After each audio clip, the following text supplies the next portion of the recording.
Hello, good morning बच्चों, have a nice day.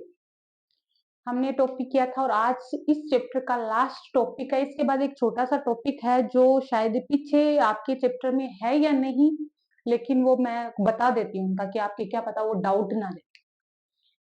तो इस चैप्टर का ये मान के चलो ये लास्ट डेरिवेशन है और उस डेरिवेशन का नाम है जो आपके चैप्टर में ना हो के भी आपको क्या पता एग्जाम्पल में मिल जाए, नहीं मिले तब भी आपके आगे की जैसे भी कंपटीशन एग्जाम है, मेंस वगैरह इन सब में पूछे जा सकते हैं। तो मैं वो टॉपिक करवा देती हूँ।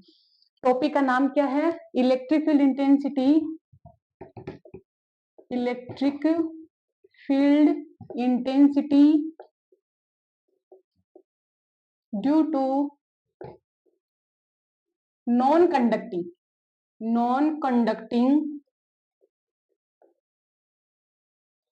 Solid sphere. अब देखो, पहले तो मैंने हमेशा जब से ये चैप्टर स्टार्ट किया मैंने एक ही बात बताई है कि आपको जब भी कोई क्वेश्चन करना हो, जब भी कोई डेरिवेशन याद करना हो, तब आपके पास क्या होना चाहिए? आपको सबसे पहली बात हेडिंग समझ में आनी चाहिए। अगर आपकी हेडिंग समझ आ गई ना तो इसका मतलब आपके ये मान के चलो उसका 50% कवर हो चुका। ताकि आपके पास एक जैसे मेरे को ये है, मेरे को कोई कह दे कि आपको वहां जाना है तो मैं पूछूंगी ना कहाँ जाना है। मेरे पास को मैं वहां जाने का मतलब मैं कहाँ जा सकती हूँ, मैं बाहर भी जा सकती हूँ, मैं घर के बाहर जा सकती हूँ, घर के किसी रूम में जा सकती हूँ या फिर कहीं अदर किसी फ्रेंड के घर जा सकती हूँ। वहां का मतलब कुछ भी हो सकता है, लेकिन मेरे को ये कोई प्रॉपर कह दे आपको रामेश्वरम जाना है तो मैं वही ही जाऊंगी। इसका मतलब मेरे पास एक स्ट्रेट फॉरवर्ड ऐसे मान लो पाथ हो गया जिसके थ्रू मेरे माइंड में ये मान लो पाथ सेट हो गया कि मेरे को ऐसे ऐसे ऐसे ऐसे जाना है। वैसे ही हेडिंग आपका यही काम करती है, वो पाथ बनाने का काम करती है कि आपको कैसे कैसे चलना है। पहली बात क्या है? इलेक्ट्रिक फील्ड इंटेंसिटी, तो आपको ये माइंड में आ गया कि आपको ई कैलकुलेट करना है। दूसरी आपके एप्लीकेशन है, किसका एप्लीकेशन है? Gauss law. एप्लीकेशन का मतलब क्या है? आपको कहीं ना कहीं वो गॉस लॉ यूज करना है। इसका मतलब आपको गॉस लॉ का यूज करते हुए इलेक्ट्रिक फील्ड इंटेंसिटी निकालना है। तो दो चीज क्लियर कि आपको इलेक्ट्रिक फील्ड इंटेंसिटी ये निकालना है किसका यूज करते हुए? Gauss law. गॉस लॉ का यूज करती है आपके पास एक फॉर्मूला माइंड में आ गया, close surface E dot D equals to summation of Q into 1 upon epsilon naught. ठीक है। उसके बाद due to non conduction, non conducting है, नॉन कंडक्टिंग। नॉन कंडक्टिंग का मतलब क्या है? कि कंडक्शन नहीं होता, इंडक्शन की प्रोसेस उसमें नहीं होती। पहली बात, इंडक्शन नहीं होगा, इंडक्शन की प्रोसेस नहीं होगी। तो आपको ये पता चल गया कि चार्ज जहां रखा हुआ है वहीं ही रखा हुआ होगा, टोटल चार्ज जीरो नहीं होगा, क्योंकि इंडक्शन के थ्रू टोटल चार्ज क्या होता है? जीरो होता है। लेकिन अब तो नॉन कंडक्टिंग हो गया, मतलब कंडक्टिंग सरफेस नहीं है तो इंडक्शन की प्रोसेस नहीं होगी। और सॉलिड स्फीयर, एक चीज और क्लियर हो गई कि आपको चार्ज को अंदर भी रख सकते हो और बाहर भी रख सकते हो।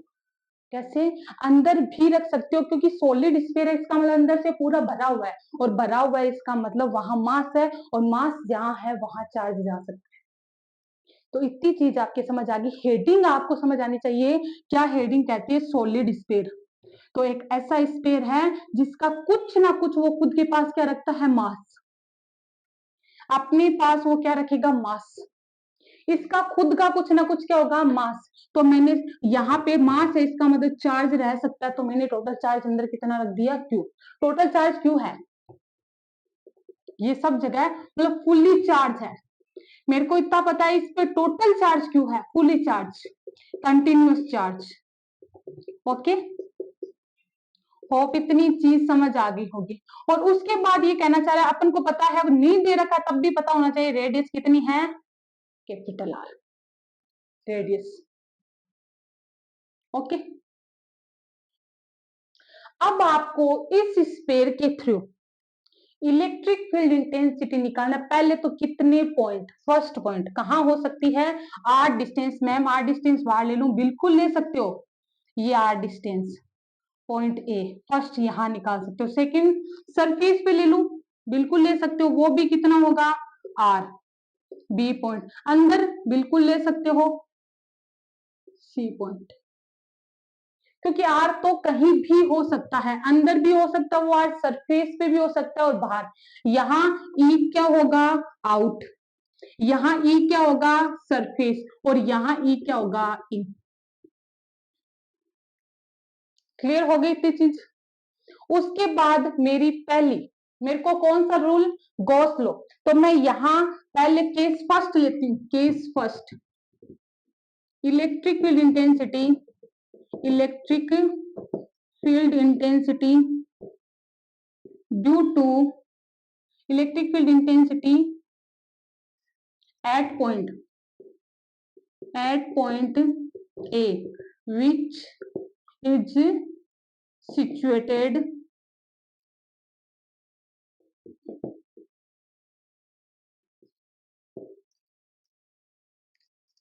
outside of sphere, outside of sphere।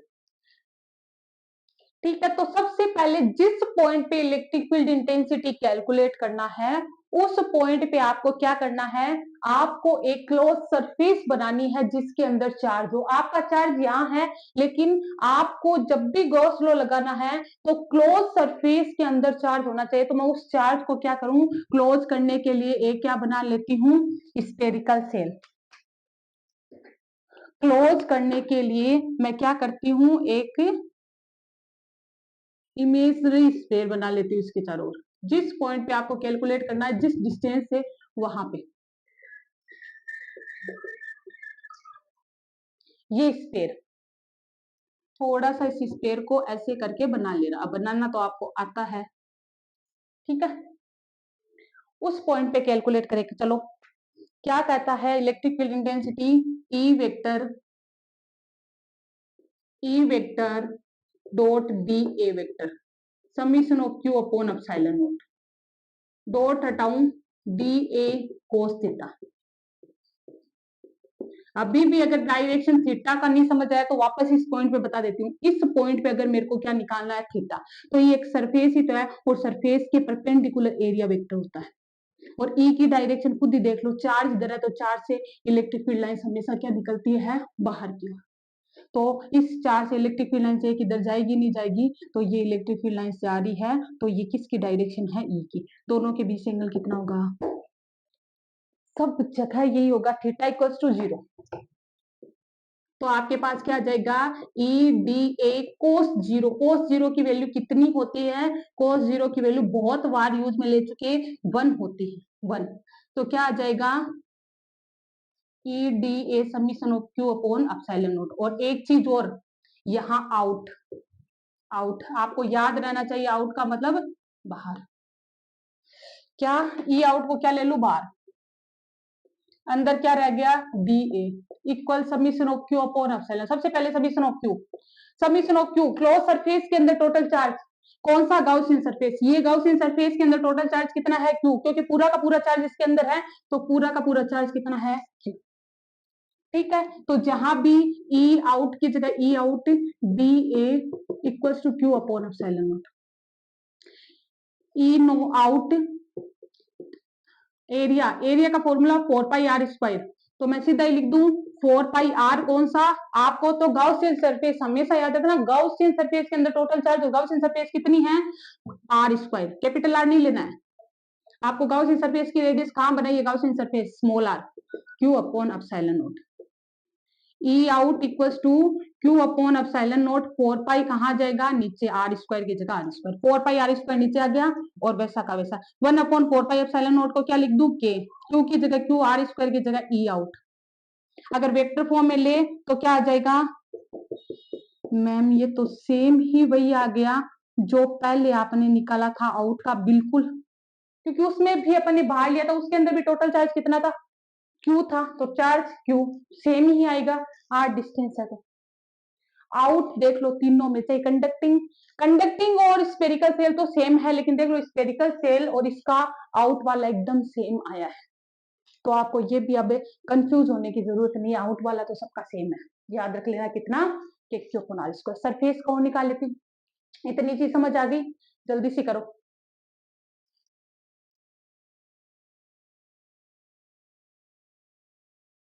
दूसरा सरफेस का, सरफेस का निकालो, रब कर दो इसको।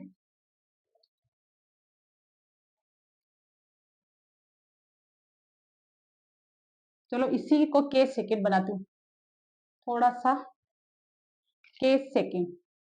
पॉइंट कहाँ पे, बी पे, और रखा हुआ कहाँ है, सिचुएटेड आउटसाइड नहीं, सरफेस, नाम लिख दू सीधा सरफेस। लो मैम हम भी ऐसे कॉपी में कर ले, नहीं कॉपी में ऐसे नहीं करना है, दूसरी हेडिंग डाले ना, के second, electric field intensity at point B which is situated surface of sphere. उसके बाद देखो कैसे निकालोगे। सबसे पहला आपका काम क्या है, जहां भी आपको पॉइंट बी है वो देखो कहाँ है, उस पर क्लोज सरफेस। चलो मैं क्लोज सरफेस बना देती हूँ, और आपका क्लोज सरफेस ये वाला क्लोज सरफेस बना देती हूँ। कौन सी रेडियस का, रेडियस हमें माननी कितनी है, स्मॉल आर ही। लेकिन इस केस में क्या होता है, स्मॉल आर किसके बराबर हो जाती है, कैपिटल आर। इस केस में होता है सेकंड केस में, सेकंड केस में आप लिख सकते हो स्मॉल आर किसके बराबर है, कैपिटल आर। चलो वो आगे की बात लिख देंगे जहां भी पुटअप करनी आएगी। अब लिखो वही आपका कौन सा, गॉस लॉ क्या कहता है, E D A cos theta equal summation of Q upon epsilon naught. E को क्या ले लूं, ये क्या है सरफेस पे, डी ए कोस कितना हो जाएगा 0 डिग्री, समीशन क्यू अपॉन कोस 0 की वैल्यू 1 डी ए। ई ए को क्या ले लूं बाहर, चलो ई ए को क्या ले लूं, ई एस को बाहर, अंदर क्या रह जाएगा D A equal to summation of Q upon, अब सबसे पहले समीशन ऑफ क्यू कितना है, इसके टोटल के अंदर चार्ज टोटल आ रहा है नहीं आ रहा, गॉसियन सरफेस के अंदर टोटल चार्ज कितना है क्यू, तो आपके पास क्या आ जाएगा E S D A, summation of Q की जगह क्यू, एप्सिलॉन नॉट की जगह एप्सिलॉन नॉट। इसकी वैल्यू क्या होती है 4 पाई आर, रेडियस होती है, रेडियस कितनी है गॉसियन सरफेस की, R square equal Q upon. अब यहाँ एक केस क्या होता है, यहाँ आर कैपिटल आर के बराबर हो जाता है here small R equals to capital R, तब आपका क्या हो जाएगा E S equal 4 pi capital R square. आप सोल्व कर लो, ई एस की जगह ई एस, क्यू की जगह क्यू, 4 पाई एप्सिलॉन नोट यहाँ है, और 4 पाई आर स्क्वायर इधर आ जाएगा, 1 अपॉन 4 पाई एप्सिलॉन नोट को क्या लिख सकती हूँ के, क्यू की जगह क्यू, आर स्क्वायर की जगह आर। अरे वाह मैम, पहले के जैसा आ गया, मतलब देख लो सरफेस पे भी उतना ही है, तो मैम वो भी फिर वो याद रख ले, ये क्यों करें, नहीं अंदर थर्ड केस जो इसके अंदर है वो चेंज हो जाएगा। क्यों चेंज हो जाएगा, शायद आपके थोड़ा सा समझ आ गया, क्योंकि उसके अंदर टोटल चार्ज 0 था, तब अंदर इलेक्ट्रिक फील्ड 0 आ गया। यहाँ अंदर टोटल चार्ज 0 नहीं है, यहाँ कुछ ना कुछ अंदर चार्ज होगा, वो चार्ज आपको निकालना important point of this topic. समझ आ गया क्या, वो चार्ज निकालना इस टॉपिक का सबसे ब्यूटीफुल, ये मान लो ब्यूटीफुल पॉइंट है। वो जिस कंडीशन में आप उसका क्या निकाल रहे हो, आप उसका अंदर वाले का चार्ज, उस इस टॉपिक की ब्यूटी ही वो शो करता है। इतनी चीज समझ आ गई, करो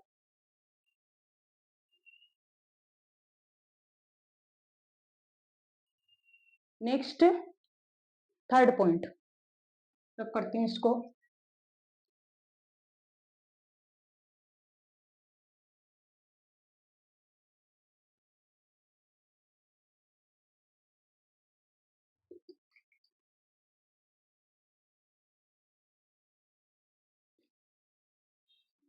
third case sir, electric field intensity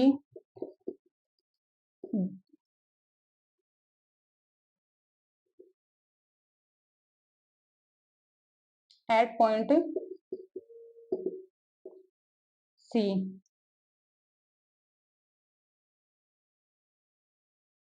which is situated inside of solid sphere। अब चलो निकालते हैं गॉस लॉ। ई इन, चलो सीधा ही लिख देती हूँ, E in D A cos theta equals to summation of Q upon epsilon, theta equals to 0। तो क्या आ जाएगा, कोस 0 का मान 1, कोस 0 की वैल्यू 1 होती है। अब तक तो आपको याद होनी चाहिए कि कोस 0 की वैल्यू 1 होती है, इसलिए सीधा ई इन को क्या ले लो बाहर, तो क्या आ जाएगा D A summation of Q upon epsilon, D A ये वाला। अबे आपको उस पॉइंट पे, जिस पॉइंट पे आपको इलेक्ट्रिक फील्ड इंटेंसिटी कैलकुलेट करना, उस पॉइंट पे पहले क्लोज सरफेस, तो अब क्लोज सरफेस ऐसे बनाऊंगी, ये वाला। टोटल चार्ज आपको पता है कितना है, टोटल चार्ज इस पूरी बॉडी का टोटल चार्ज कितना लेके चल रहे हैं, क्यू। बाहर एक बार ऐसे करके लिख रही हूँ ताकि आपको वो पार्ट एकदम अच्छे से देख। ये पूरा चार्ज मैंने क्या मान रखा है, क्यू। तभी इसके अंदर की बात करें तो टोटल लेके चले थे क्यू, इसके अंदर भी टोटल था क्यू। अब देखो अपना सा पार्ट कौन सा है, अपने वाले पार्ट को मैं थोड़ा सा हाईलाइट कर देती हूँ ताकि आपके अच्छे से क्लियर हो जाए वाला पार्ट। क्यों, क्योंकि मैंने पॉइंट सी यहाँ ले रखा है, तो इस पार्ट को मैं ऐसे हाईलाइट कर देती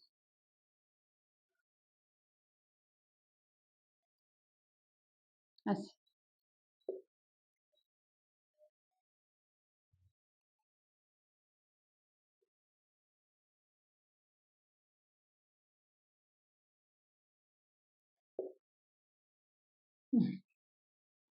जो ग्रीन पार्ट है उस पूरे पार्ट का आपको क्या कैलकुलेट करना है, electric field intensity, point C दिख रहा होगा, पॉइंट सी तो ये रहा,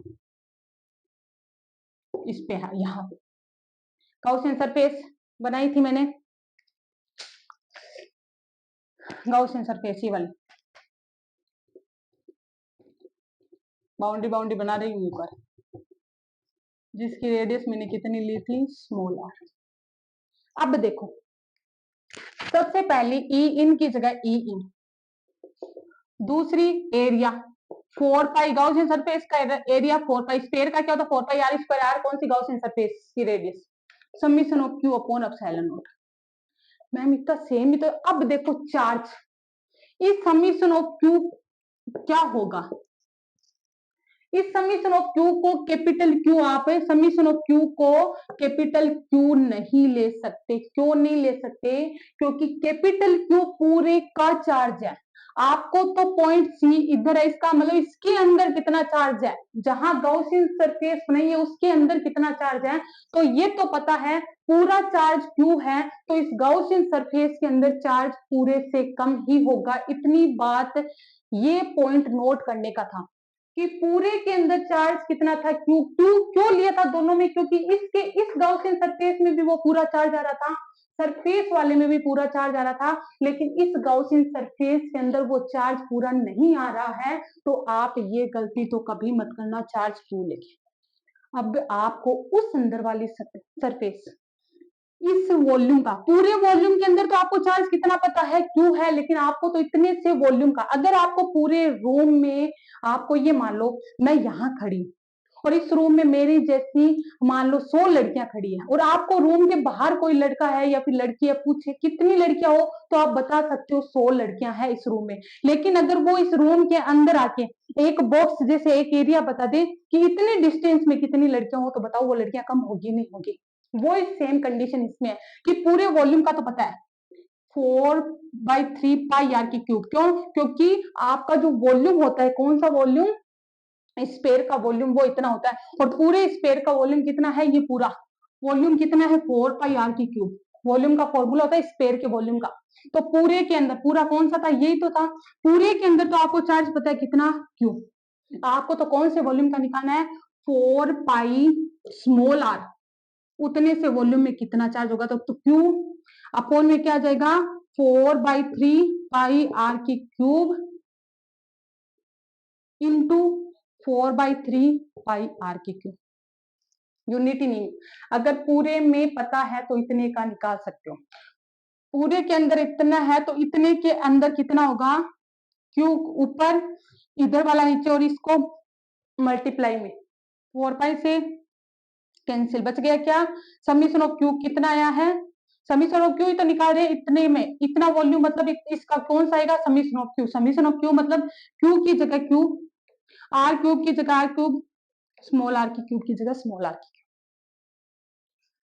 4 पाई आर की क्यूब में इतना है, तो अपन को तो इसमें चार्ज निकालना है, तो इसमें चार्ज कितना हो जाएगा, क्यू ऊपर, इधर वाला नीचे, और ये यूनिटी लो क्या कहता है, ये यूनिटी रूल है जो मैंने यहाँ पे क्या किया है, अप्लाई किया।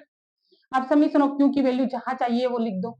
कहां चाहिए, ई इन की जगह ई इन, 4 पाई आर स्क्वायर की जगह 4 पाई आर स्क्वायर। समीकरण ऑफ क्यू का मान क्या हो जाएगा, क्यू आर की क्यूब, आर की क्यूब, और एप्सिलॉन नोट की जगह एप्सिलॉन नोट। सॉल्व कर लो इसको, ई इन इक्वल्स टू क्यू आर की क्यूब तो है ही, आर की एप्सिलॉन नोट की आर की क्यूब कहां जाएगी, नीचे, इससे पूरा 4 पाई आर स्क्वायर, आर से 2 तो कैंसिल, तो कितना बच जाएगा, क्यू आर ऊपर बच गया कितना, 4 पाई आर की क्यूब, एप्सिलॉन नोट की जगह एप्सिलॉन नोट है, थोड़ा सा स्पेस करके लिख दूं, ई इन, ई इन कितना आ जाएगा, और सोल्व 1/4 पाई के क्यू आर अपॉन आर की क्यूब। अगर आप ई इन वेक्टर फॉर्म में लिखो तो क्या आ जाएगा, के क्यू आर अपॉन आर की क्यूब,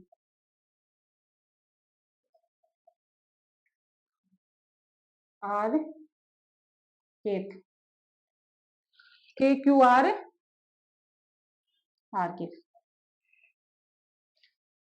ये आपका है वेक्टर फॉर्म में। होप इतनी चीज आपके समझ आ गई होगी, तो आपको लास्ट रिजल्ट याद रहना चाहिए। डायरेक्शन यहाँ आर के एफ आ जाएगा, बाकी से उसके बाद अपन ग्राफ प्लॉट करेंगे। चलो ग्राफ प्लॉट करते हैं।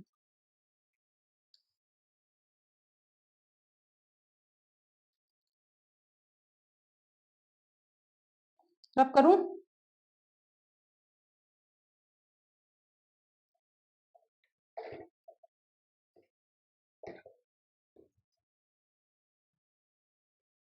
Graph between